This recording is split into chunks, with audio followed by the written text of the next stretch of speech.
Hey everyone! Welcome back to another episode of One Trip at a Time. It's another beautiful day here in Bangkok.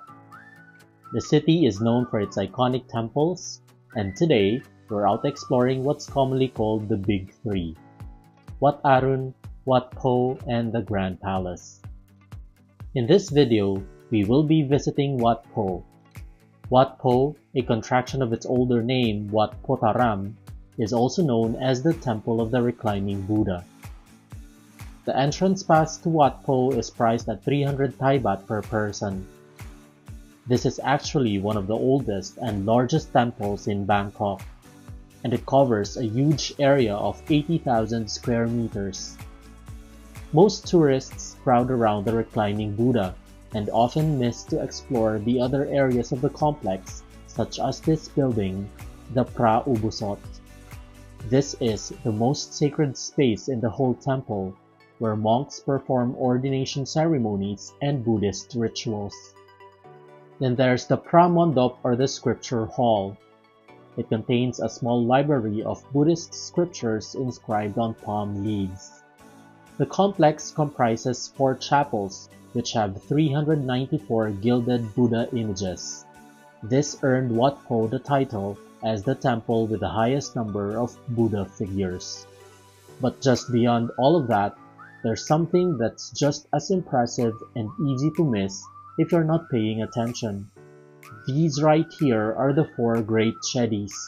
Each one of these towering structures is dedicated to one of the first 4 kings of the Chakri dynasty. They're massive, colorful, symbolic, and full of history. Wat Pho is also considered the first public university of Thailand, teaching students in the fields of religion, science, and literature.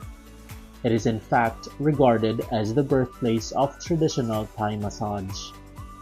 Now, here it is, the Reclining Buddha, the temple's main attraction. It is 46 meters long, 15 meters high, and completely covered in gold leaf. The Buddha's position and calm expression represents the moment he's entering nirvana, symbolizing peace and detachment from the world.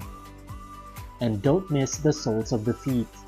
They're over 5 meters long and decorated with 108 panels of mother of pearl. You will also see 108 bowls lined up along the wall. You can drop a coin in each one for good luck and to support the temple. Even though it's a tourist favorite, Wat Pho is still a living temple. You will see monks going about their day, locals coming in to pray, and a real sense of peace amid the buzz of Bangkok. Alright, that's it for today's temple visit.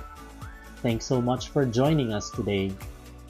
If this video brought you some inspiration or helped you plan your visit, please consider liking, subscribing, and sharing with fellow travelers. Until then, let's keep exploring the world one trip at a time.